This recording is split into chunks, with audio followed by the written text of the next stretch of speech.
Why, in the midst of perfection, was there darkness? Why, in the heart of heaven, was there a serpent? And why, in the purity of that radiant light, did the whispers of hell echo?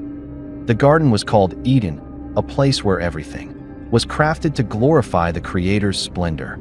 There, the light never faded, the dawn never retreated, and everything was so pure that even the most exalted angels bowed their heads in reverence. At the center of the garden stood the tree of life, blazing like an eternal torch.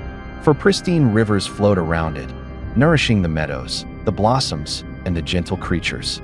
The lion lay beside the lamb. The eagle soared across the skies without casting a shadow of fear.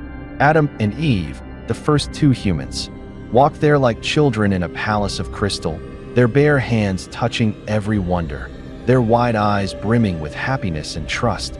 They believed they were safe. They believed no harm could reach them here. They believed the darkness had been left outside, but they were wrong. Right at the edge of the garden, where the light grew faint and the mist thickened, strange eyes began to open in the darkness. Eyes of deep crimson, glowing like embers, hidden among the leaves that trembled in the wind. And whispers, from nowhere and everywhere, began to slither through the branches, coiling around the ancient trunks, clinging to the air. Whispers that were neither the wind nor the beasts, but something alive, something waiting to eye in the sky above. Dark clouds began to gather, blotting out pieces of the light. No one in Eden noticed. No one, but one at the border between light and shadow, standing silent as stone, was a guardian angel. A warrior of light, with mighty white wings and a flaming sword gripped tight in his hand. His eyes never left the shadows as they stirred. He had been here for thousands of years, patiently watching, faithfully waiting, and now, at last, the moment had arrived. He knew. Tonight would not be just a harmless temptation. Tonight would be a silent battle. A battle between angel and demon. A battle for the soul of mankind. Eden, thought to be the most peaceful place in the universe, was now holding its breath. All of heaven seemed to wait for what was about to descend. A battle was about to begin, right before their eyes. No trumpets, no banners, no blood spilled on the earth, but every word, every action, every choice would echo forever. Another whisper rose, clearer than before. A shadow slithered across the grass, its scales glinting green under the moonlight. The serpent, cunning, devious, endlessly patient, had waited for this moment since the day it was cast from heaven. It moved closer, circling again and again, its gaze fixed on the woman. The angel tightened his grip on the sword, his eyes blazing like fire, between light and darkness, between faith and doubt, between heaven and hell. A battle was about to begin. Right here, right now, and mankind would never be the same again. And so it began. The serpent coiled at the edge of the garden, its emerald scales glinting faintly as moonlight pierced through the mist. Adam and Eve still laughed, still wandered in blissful ignorance, their joy echoing through Eden, but sounding now, to him, like mockery. The angel's blazing eyes stayed fixed on the border of the garden. His wings shifted slightly, his sword burned hotter. He could feel it too, something unseen, something ancient, watching from beyond. And deep in that darkness, beyond the angel's reach, beyond even the rivers of light that fed Eden, he waited, the one who had fallen, the one who refused to bow, the one who still bore the burn of heaven's judgment in his spirit. Satan.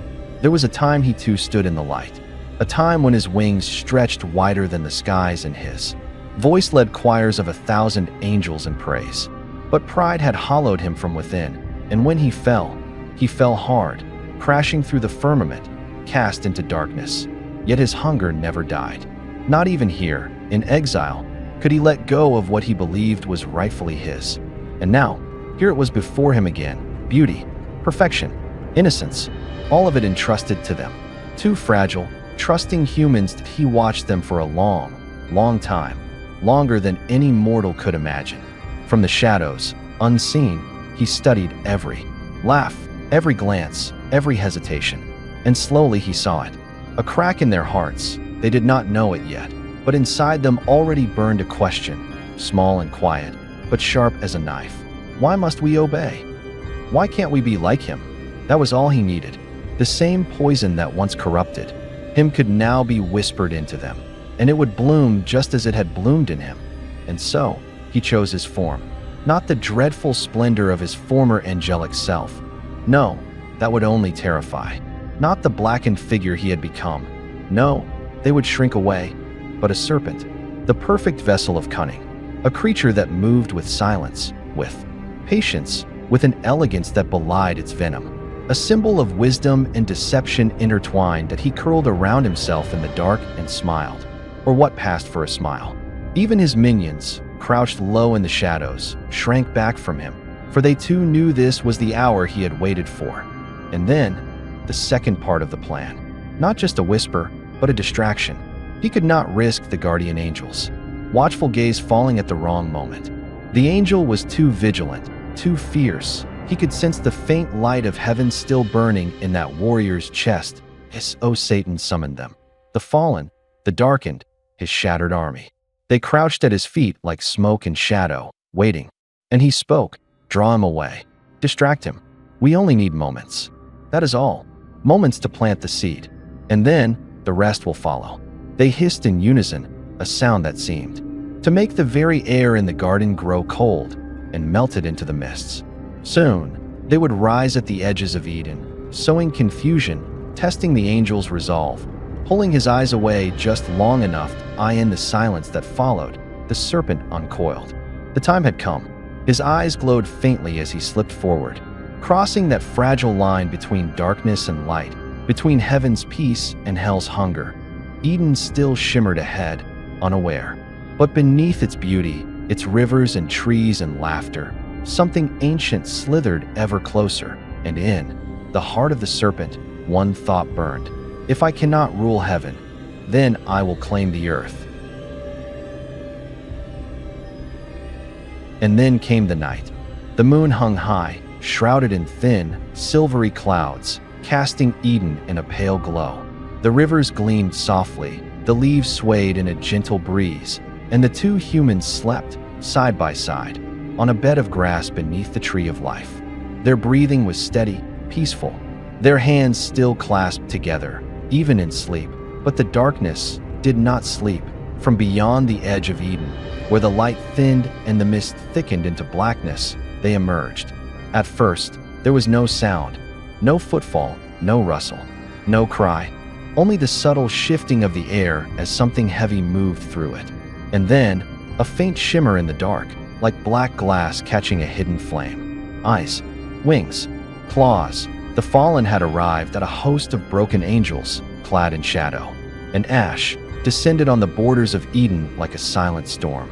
Their wings were twisted, torn, no longer the white plumes of heaven, but blackened feathers, jagged and dripping darkness as they spread.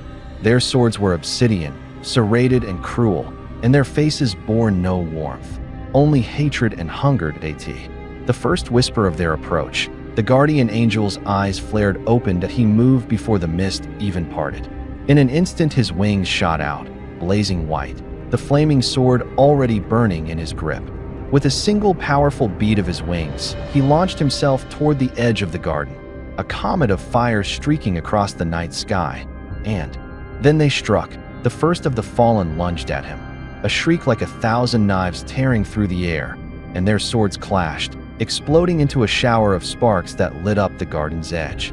The guardian's flaming blade cut through the black wings of his foe, sending feathers, burning white and black, raining down like embers. Another came from above, striking down toward his head, but he twisted mid-air, his wings slashing like whips of light, knocking the dark blade aside. Then another, and another. Soon he was surrounded. They hissed and screeched, their claws scraping against his armor, their wings buffeting him from all sides. But the guardian fought like a blazing tempest. Every swing of his sword carved arcs of fire through the night. The ground below was littered with fallen feathers, some glowing gold, others smoldering black. The air itself roared with heat and fury, every strike cracking like thunder. Adam and Eve stirred faintly in their sleep, but the clash of heaven and hell raged far enough from them, for now. And that was exactly the point. The fallen had succeeded. Every blow they landed, every cry they shrieked, every gust of their ruined wings pulled the guardian farther and farther from the two humans. Each moment he spent cutting them down, he was one step further away from the sleeping pair and one step closer to the edge of Eden's light, and still they came. He struck one down, another rose to take its place. He split another's blade, only to feel the claws of a third rake across his wing. Their strategy was clear, not to kill him outright, but to hold him, to keep him busy, to pull him away from what mattered. Above them all, the moon disappeared behind a thick cloud. The garden dimmed, shadows grew long, and slithering through the grass, far behind the chaos of light and darkness, the serpent crept closer, unseen, unheard. Its eyes glinted faintly, its body low and silent as it crossed the final stretch toward the tree of knowledge. The battle raged on, fire and ash, light and shadow, as the citadel of Eden trembled under the weight of the assault. The guardian gritted his teeth, his sword burning hotter, his wings aching as he fought to push them back. But in his heart, a single thought began to take root. Where are they? His eyes flickered toward the center of the garden, just for a heartbeat. And already, the serpent was there, coiled in silence at the foot of the tree, and the whispers grew louder. Below the din of battle, where fire clashed with shadow and feathers rained like embers, the grass was still, silent, cool, as if none of it, the cries, the light, the clash of blades, existed at all. The serpent moved like a shadow through the grass, its coils gliding over the earth without a sound. The closer it came to the tree of knowledge, the more the air seemed to grow heavy, as though even Eden itself knew what was about to happen. Above, the guardian angel fought with every ounce of his strength. His wings were torn, his armor cracked, his blade still blazing, but each stroke came slower now. Every blow he landed against the fallen cost him precious ground, dragging him farther and farther from the humans below. And there, under the dark boughs of the tree, she stood, Eva, her eyes fluttered open as though from a dream. She rose, slowly, her bare feet pressing into the soft earth, her gaze drawn upward to the forbidden branches that swayed silently above her. The fruit glowed faintly in the half-light, plump, perfect, shimmering red, almost humming with some strange energy. Then, from the shadows at the base of the tree, a voice slithered into the silence. Why do you sleep here, when you could awaken? Eva startled and looked down, and there it was. The serpent, emerald and black, its body curling languidly around the roots of the tree, its eyes fixed on hers. Deity did not strike. It did not hiss. It only spoke. Why do you fear this tree? Did he say you would die? You shall not surely die. The words coiled around her mind like its body around the tree. No, you shall not die. You shall become as gods, knowing good and evil. Your eyes opened, your power unleashed. She took a step closer, her brow furrowed. The fruit hung just above her head now, its skin flawless, gleaming. Why would he deny you this, if it were not wonderful? If it were not power itself? Eva's lips parted as if to answer, but no sound came. Her eyes, once wide and innocent, now shimmered faintly with something new. Curiosity, hunger. Above, the battle raged on. The guardian cried out as another blade struck his shoulder, sparks flaring, his wings faltering. He tried to look down, but blackened claws forced his head skyward again. He could not see her. Below, her hand rose, hesitated, fingers trembling as they hovered over the fruit. One bite. The serpent whispered, and you shall be like him. Her breath quickened, her eyes darting between the serpent and the fruit. She remembered his voice, his warning, but also his power. How he spoke and the stars obeyed. How he moved and the seas parted. And the question grew louder in her mind. Why? Not me. She closed her eyes, her chest rising and falling, and reached higher. Her fingers brushed the fruit, that very instant. High above, the guardian roared, his wings fully engulfed in flame as he struck down two more of the fallen. But it was too late, too far. Her hand wrapped around the fruit. The serpent fell silent, and the whispers became deafening.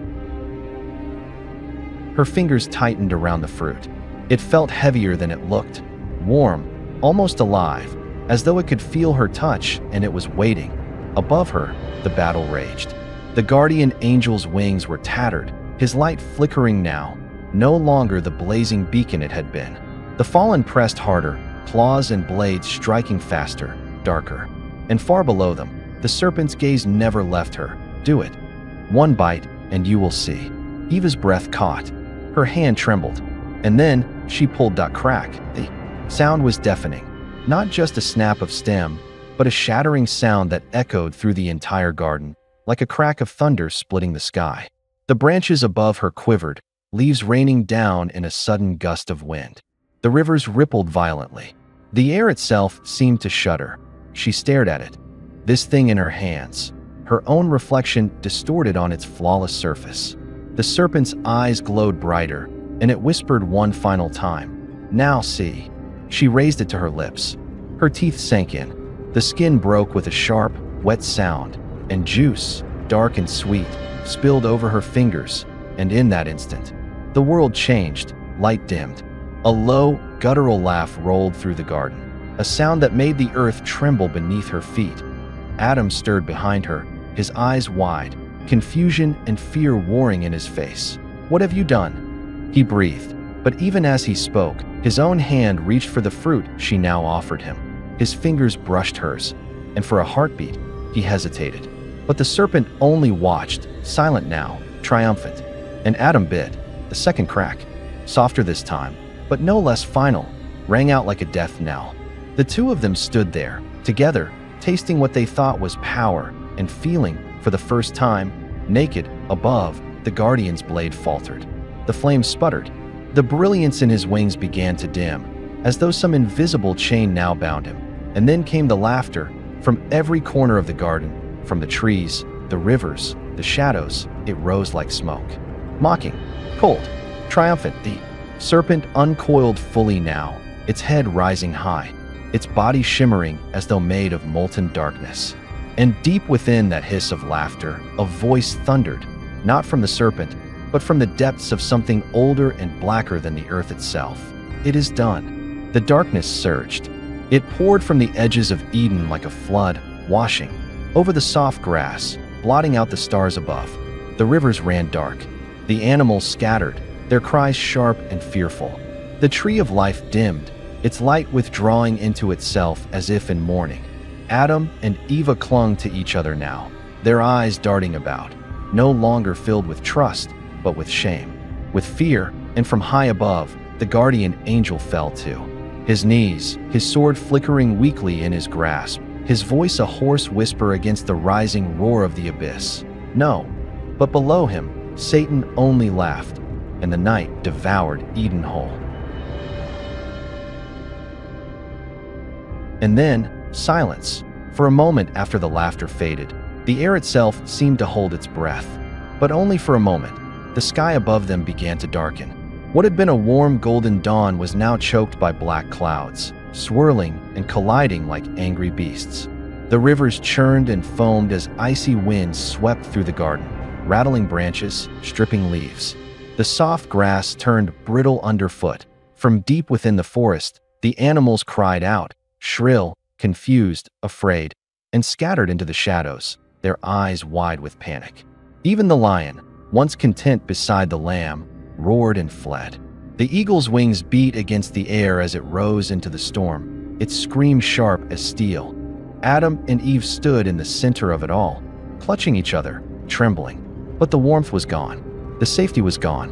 And for the first time, they felt the cold bite of the wind on their skin and saw themselves. Naked, exposed. Shame burned in their chests as their hands fumbled to cover themselves with trembling fingers and torn leaves. Their wide, innocent eyes were now clouded with something heavy. Fear. Above them, the guardian angel collapsed to his knees. His wings hung low, feathers blackened and broken, his sword flickering dimly. The light in his eyes faltered as he lowered his head to the ground. Defeat clung to him like ash. For all his strength, all his vigilance, he had failed, and the weight of it crushed him more than any blade could have. Then, a sound that began faint, but it was unmistakable, the slow, deliberate echo of footsteps.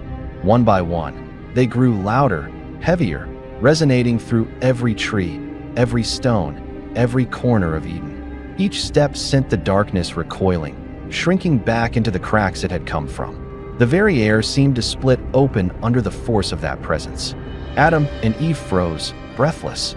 The guardian angel's eyes widened in fear and awe. He was here, the creator. That a blinding light poured into the garden, burning away the mist, searing the edges of the shadows, casting everything in stark clarity.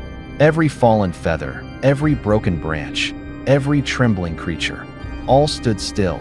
The serpent writhed at the base of the tree, its coils twisting tighter, its eyes glinting with defiance even as it shrank into the roots. The voice that spoke next was not just heard, it was felt. In the soil, in the bones, in the air that hung heavy with judgment. Because you have done this, the Creator's words rolled like thunder. The serpent flinched, but could not flee. Cursed are you above all beasts of the field. On your belly you shall go, and dust you shall eat all the days of your life. And I will put enmity between you and the woman, between your offspring and hers. And he shall crush your head, and you shall strike his heel. The serpent hissed, coiling tighter as its body began to shrink and harden, its form twisting fully into the creature it would remain.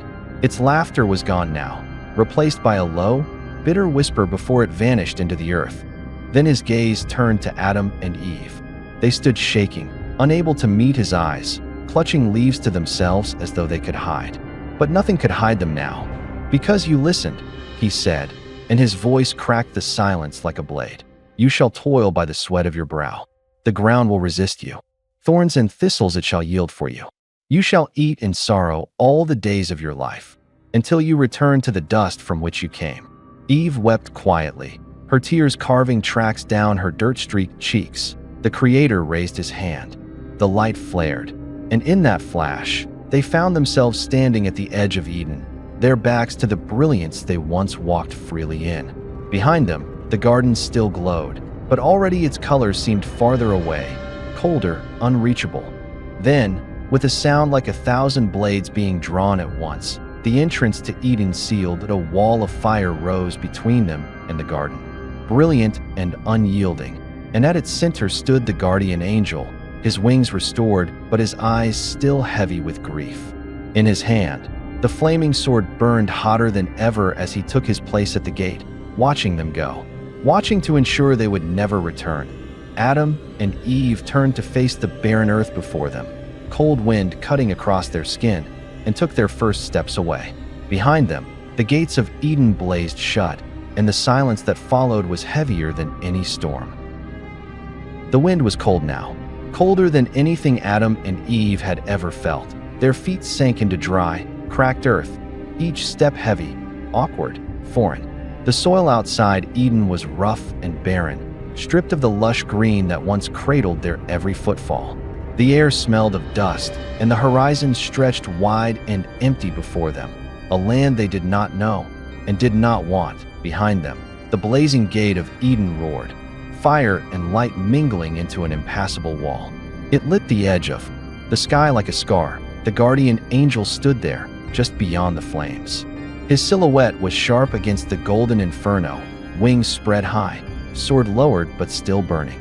His eyes followed them as they walked, unblinking, solemn, watching each faltering step they took into exile. That in his gaze there was grief, but also something else, a quiet hope that he knew this was not the end. Beyond the gate, Eden remained, untouched, unspoiled, waiting. It had not disappeared, only hidden now, sealed away. Its rivers still sang softly behind the flames, its trees still swayed in eternal light. But to Adam and Eve it was already another world, unreachable, yet forever calling. Then came the voice that rolled across the dry plain and through the blaze, heavy and unshakable, heard by all creation. One day, Adam froze mid-step. Eve raised her head, tears still streaking her cheeks. The serpent, now nothing more than a shadow slinking beneath the earth, hissed faintly, curling in fear. One day, the offspring of the woman shall crush the serpent's head, though it strikes his heel. The words rang like iron through the silence. A promise, a warning, and a battle cry. Adam and Eve exchanged a glance, fear in their eyes, but also a flicker of something more. Resolve. Behind them, The fire at the gate flared once more before settling into a steady, eternal burn, and in the darkness beyond, the shadows began to retreat, withdrawing reluctantly, as though some unseen chain now pulled them back. Yet even as they fled, a sound lingered. A laugh, low, cruel, echoing faintly through the air. It slithered over the stones, over the dust, over the hearts of the two humans, a mocking reminder that the war was not over. Not yet. The Guardian tightened his grip on the sword and fixed his eyes on the horizon, the words of the prophecy still ringing in the air. Somewhere in the dark, the serpent waited. But so too did the promise of victory, and above the barren plain, the stars blinked quietly, as if they too were watching. And so, the garden grew quiet again. The flames at the gate still roared, steady and unyielding, but beyond them, Eden lay still, its rivers glittering faintly, its trees swaying gently, as though nothing had happened. Yet everything had changed. Adam and Eve were gone now, their footprints already fading into the dust of exile. The serpent had slithered back into the earth, waiting for its next chance. And the Guardian stood at the gate, a lone sentinel, his wings folded but his gaze unwavering, watching over what remained. Looking back, the story of Eden is not just a story of paradise lost. It is also a story of innocence and choice, of light and darkness, of a battle fought not only with swords and flame, but with whispers, with doubts, with desired. We remember the beauty, the rivers of crystal, the lion lying with the lamb, the endless dawn that never faded. We remember the humans, wide-eyed and pure, walking hand in hand through a world without fear. And we remember the darkness, patient, cunning, waiting at the edges, always watching. We remember the Guardians, blazing sword as it clashed with shadow. We remember the fruit, the bite, the fall. And now, we are left with a question. If it had been you, what would you have chosen? To obey? Or to reach for the chance to be like God? Perhaps that is the true weight of the story, not just what was lost that day, but what we continue to choose, even now, far in the distance, beyond the flames, beyond the shadows, beyond the exile. One tree still glows. The tree of life, brilliant, steadfast, standing as a quiet promise that the story is not yet over. That hope remains, that one day, the light will triumph, and in its branches, the wind whispers, one day. At X Mystery, we believe the story of Eden is more than just a tale of paradise lost. It is a mirror held up to the human soul. To us, this is not simply about two people making a mistake, but about all of us standing at the edge of light and shadow, choosing every day between obedience and desire, between trust and pride. What fascinates us most at X Mystery is not only how the serpent whispered, but how the whisper was already inside them, waiting to be heard. The serpent simply gave voice to what they secretly longed to ask. Why not me? At X Mystery, we see this ancient mystery as a timeless battle, not just between angels and demons, but within ourselves. The flaming sword, the whispers in the trees, the fading footprints in the dust, all of it is still happening, in some way, in us. And so we ask, as we always do at X Mystery, if it had been you, what would you have chosen? Perhaps that is why the story still echoes, because the garden has not truly disappeared. It is hidden, waiting, and so is the question.